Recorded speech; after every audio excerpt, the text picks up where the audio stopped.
पहलगाम हल्ल्यानंतर भारत पाकिस्तान या दोन्ही देशांमध्ये युद्धसदृश्य परिस्थिती निर्माण झाली आहे।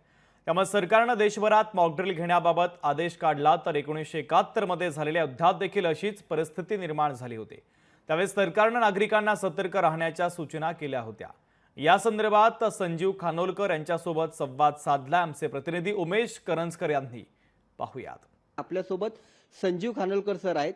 लहानपणी त्यांनी ती सगळी परिस्थिती अनुभवली आहे, त्यामुळे आता या परिस्थितीत नेमकं जनतेने कसं वागायला पाहिजे, ती परिस्थिती कशी होती, हे सर्व आपण त्यांच्याकडनं जाणून घ्या।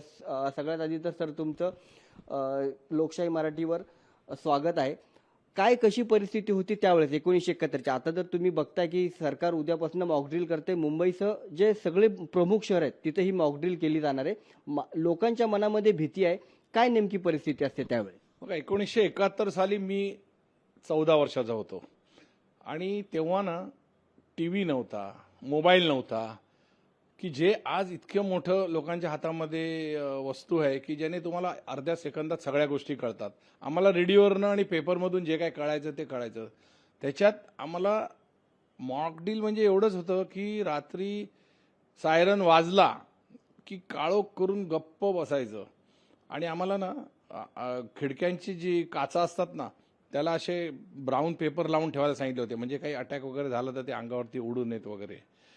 एवढंच तेव्हा होतं। बाकी पुढे आम्हाला तेव्हा काय करायचं काही माहिती नव्हतं आणि असे सायरन वाजले की एकदम घाबरायला व्हायचं की बाबा आता कुठे बॉम्ब पडला तर करायचं काय पुढे। फक्त एवढंच माझ्या आईवडिलांनी मला सांगितलं होतं तेव्हा की काही करू नको, धावपळ करायची नाही, पटापट पटापट सगळे लाईट बंद करायचे, काळोख करायचा आणि गॅलरीमध्ये गपचूप उभं राहायचं। एवढंच काम आम्ही तेव्हा करायचो।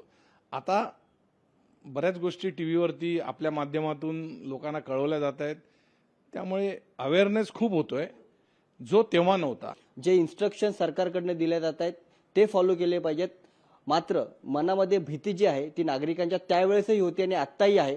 त्यामुळे नागरिकांनी सतर्क राहावं अशा प्रकारची जे मत आहे ते संजीव सरांनी इथं व्यक्त केले। कॅमेरामन विनीत सोबत उमेश करंजकर, लोकशाही मराठी, मुंबई। लोकशाही मराठी, ऐका, पहा, जागरूक रहा।